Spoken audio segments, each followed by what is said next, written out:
Good evening, everyone. This is LaShawn from Running Is at www.runningiz.com. I'm coming to you today to basically just relay my experience at the Nike Women's Half Marathon that was held in Washington, D.C. this past Sunday. Normally, I would blog about my experience and, include a whole bunch of pictures and captions and so on and so forth. However, I kind of figured that I would actually record my experience. So, in the interest of time and not wanting for this video to be long, I'll just get right to it. So, let's first talk about pre-race. I found myself to be kind of annoyed. Really annoyed with all the misinformation that was going around about what was going to be at Nike, what wasn't going to be at Nike, what rules Nike had, and what rules they didn't have. I can say that things were slightly confusing up until actual race day. Packet pickup, I can't really necessarily speak to packet pickup because, thank God, one of my sorority sisters picked up my packet at the same time that she picked hers up, and from what I heard, it was packed.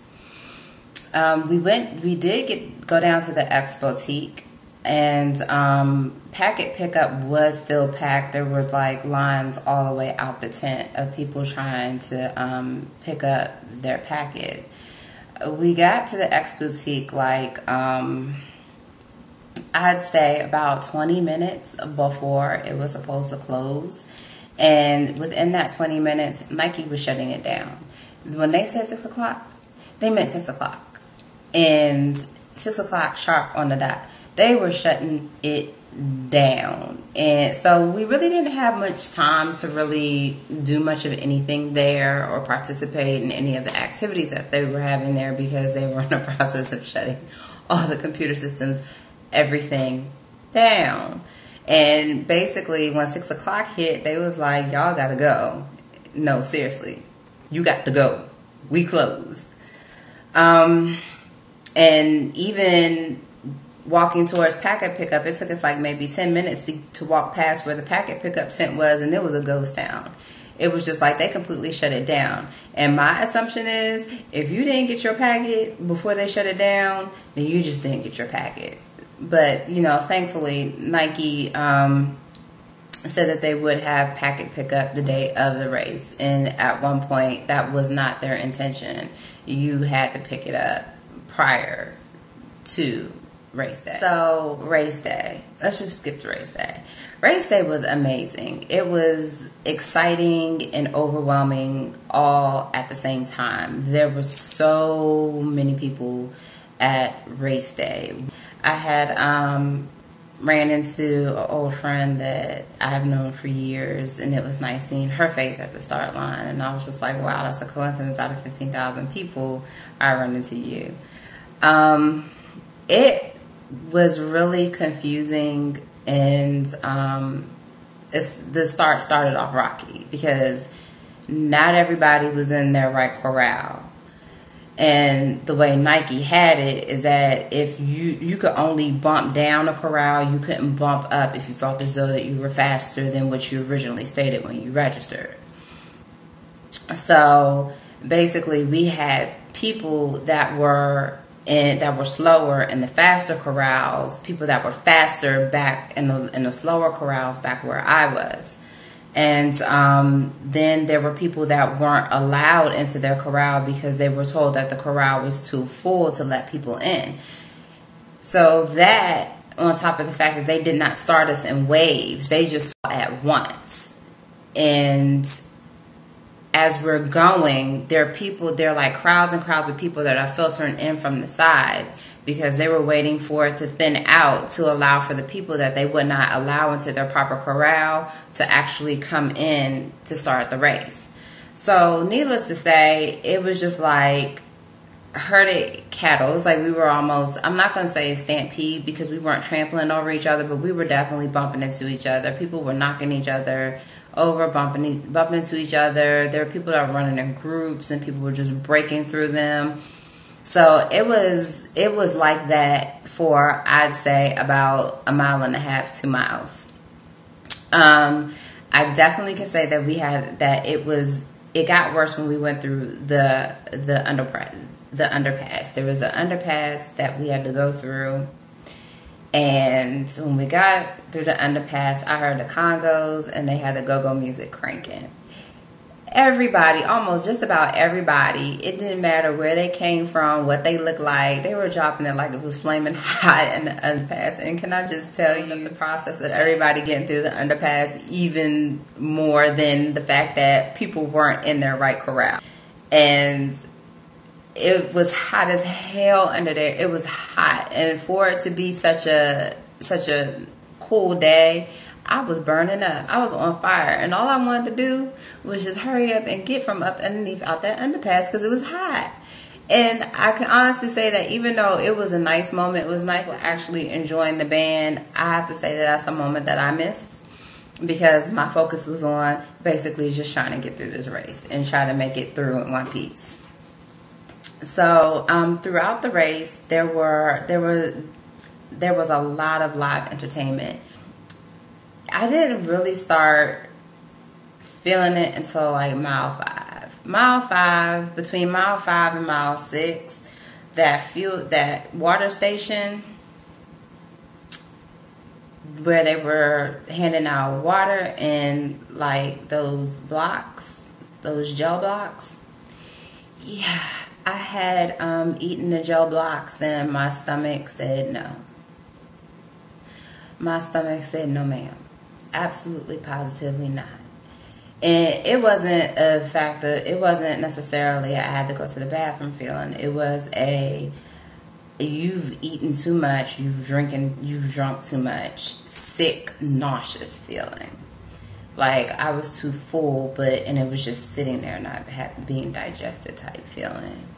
So I just resolved that at that point, any water station that I went through, if I was to pick up a cup of anything, it would be to just swish around my mouth and spit it out so my mouth wouldn't get dry. Because if I consumed anything else, if I consumed another liquid, if I consumed another protein bar, if I consumed another gel chew, I was going to be up checking it on the side somewhere. And I don't particularly have any time for that, because I had to get to going so I could finish this half marathon. So it wasn't until mile 7 that I started to really feel the pain. Yeah, and I'm serious. It was pain from the waist and down. I started feeling the pain, and I've started to become easily irritable too. Now, throughout the course, people were like bumping into each other. You know, they just weren't courteous. The people weren't courteous. They were bumping into each other opposed to running around to each other. There were people that were running groups of 2, and somebody would just come and run right past them, or somebody would run past you and knock into you and wouldn't even say, "Oh, I'm sorry," or "Excuse me." Mile 8 and 9, I just literally felt like I lost my reproductive organs. And if it wasn't for the fact that 3 days later I feel fine, I could have sworn that my reproductive organs were sitting out in the middle of the streets of DC just chilling. And you know, by mile 10, I wanted to quit. I really wanted to quit. I thought to myself, you know, you've gone 10 miles. If you want to quit, then it's okay. And then at that moment, I just got a flashback to my doctors basically telling me that I would not be able to properly train for the half marathon, and I would not be able to make it, and I wouldn't be ready to run it. So that flashback got me to mile 11. Yeah, mile 11. And between 11 and 12, I was really feeling it. And once again, I thought to myself, if you want to quit, you can quit. You done gone almost over 11 miles. You're almost at mile 12. It's okay. You might be upset later, but for now, quitting is good for us. And at that moment, this old lady ran up to me. She had to be at least 83 years old. And I could tell that she had like arthritis in her knees by the way she was running. She ran up to me and she whispered to me, she was like, "You're going to make it." And then she passed me. I was like, did that just happen? So then I just thought to myself, okay, oh hell no. She ain't wearing no compression, nothing. She's just sitting up here getting it, and she just breezed past me like between 12 and the finish line. My compression tights just said, "Child, we give up. There is nothing more we can do here for you. And basically right now you need to start praying." And that's exactly what I did. I started praying. Actually, I started speaking in tongues on the race course because at that moment that was the only thing that was going to get me there.